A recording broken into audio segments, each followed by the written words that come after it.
Bonjour à tous. Dans ce tout nouveau programme que nous inaugurons d'une certaine manière aujourd'hui, ce principe de vidéo est dédié à la communication du SNEG afin de permettre à chacun d'être régulièrement informé de ses actions et de tout ce qu'il s'efforce de faire dans l'intérêt de ses adhérents. Alors pourquoi un support vidéo? D'abord parce que cela permet une communication directe et que c'est vrai que dans notre siège on souffre parfois de l'idée d'un décalage qui existe entre ce que nous efforçons de faire au quotidien et l'intensité qu'on y met et ce que les adhérents, notamment beaucoup en région, en traduisent. Donc avec l'image et le son direct, on ne peut pas tricher et cela permet un lien beaucoup plus efficace pour refléter notre implication et le fait que nous mettons tout en œuvre pour servir au mieux la mission pour laquelle nous avons été désignés. Alors cette année 2010, en ce début d'année 2010, quelle est la grosse actualité pour le SNEG? La grosse actualité, mais en fait, il y a plusieurs actualités qui se croisent, puisqu'il y a deux axes, l'axe prévention, l'axe syndical, même s'il existe beaucoup de transversalité. C'est vrai que nous sommes attelés sur bien des dossiers. Alors sur l'axe syndical, comme chacun le sait, nous sommes rentrés depuis quelques temps maintenant dans une surproduction législative, partant des meilleures intentions qui soient, mais accentuant considérablement la pression qui existe déjà sur un grand nombre de nos activités. Cela coïncide avec une crise inédite, une crise très violente, aux répercussions et aux effets collatéraux nombreux. Et donc le rôle du SNEG, c'est d'une certaine manière là d'essayer d'amener les pouvoirs publics, les puissances publiques, à tenir compte des difficultés, de la précarité dans laquelle se trouvent beaucoup d'entreprises et de permettre à ce que ces réglementations, ces nouvelles lois soient en tout cas les moins oppressantes possibles compte tenu de ce contexte très difficile. Et sur l'axe prévention, quelle est la grosse actualité du moment? La grosse actualité qui a toujours été celle du SNEG, ce sont les contaminations desquelles il faut barrer la route en permanence et une surenchère d'action et de travail au quotidien sur le terrain pour mobiliser, toujours mobiliser, puisque avec le baromètre gay, Préva Gay, qui sont des actions qui nous ont permis une lisibilité beaucoup plus affinée et de la prévalence, mais aussi des moyens de la combattre. Bien évidemment, aujourd'hui, notre axe prévention est extrêmement mobilisé pour veiller à ce que ces chiffres, qui sont quand même très alarmants, soient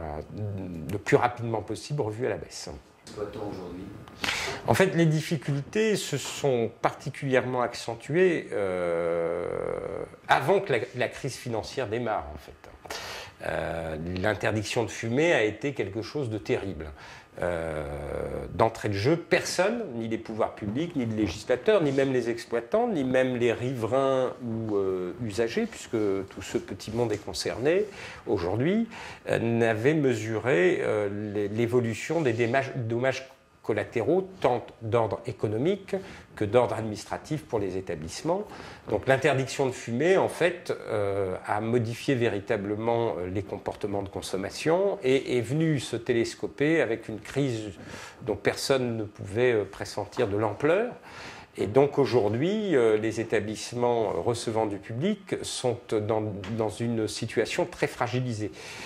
Ils sont à la fois obligés de compenser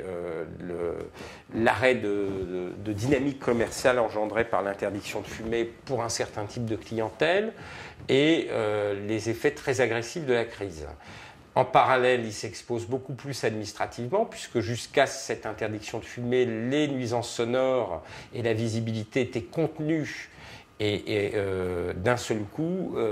posent un grand nombre de problèmes. Alors, en parallèle de ça, dans une politique préventive de santé publique et préventive en termes de risques accidentogènes,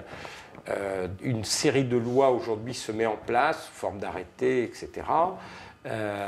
visant à limiter et à responsabiliser davantage les exploitants à licence 4 et à limiter les risques liés à l'alcoolisation et à la prise de stupéfiants. Donc tout ça fait que on est dans une coïncidence d'une détermination de l'État tout à fait légitime de mettre le plus de prévention possible et de responsabilisation possible en termes de santé publique et en termes de risques accidentogènes, et en même temps des établissements qui sont pour beaucoup extrêmement éprouvés par la crise actuelle. Donc la problématique pour le SNEG aujourd'hui, c'est de tout mettre en œuvre pour arriver à faire de sorte à ce qu'on soit, nous, dans une posture légaliste, en démontrant notre vrai volontariat à accompagner toutes ces dispositions, et en même temps parvenir à faire de sorte à ce que les pouvoirs publics, les puissances publiques, comprennent l'incroyable difficulté de concilier le tout pour les exploitants qui ont à la fois à gérer un devoir de dynamique économique et commerciale vitale, puisque c'est la vocation intrinsèque d'un commerce, et en même temps à devoir, dans bien des situations, mutiler ces chances économiques pour répondre à ce que toutes les nouvelles législations qui génèrent un coût représentent pour les entreprises. Alors, le mode opératoire du SNEG pour accompagner les établissements, il est de deux ordres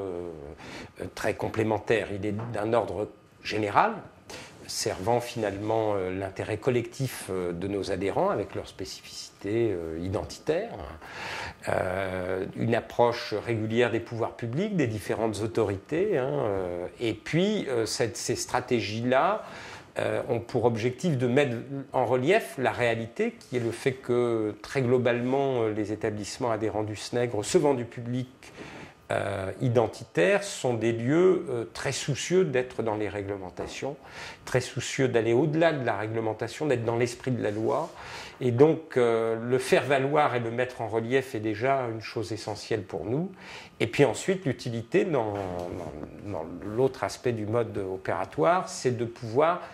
l'utiliser lorsqu'un établissement est inquiété individuellement. Le principe du SNEG est de mutualiser les forces et la représentation en faisant de sorte à ce que sur les 500 adhérents, lorsqu'un d'entre eux est inquiété, les 499 autres puissent se mettre en rang d'oignon derrière pour apporter ce levier protecteur. Et donc c'est une stratégie qui consiste ensuite à créer un terrain qui nous permette de défendre au mieux, du mieux, les intérêts d'un établissement qui est inquiété et le sortir le plus rapidement possible et le plus efficacement, bien évidemment, des difficultés dans lesquelles il se place.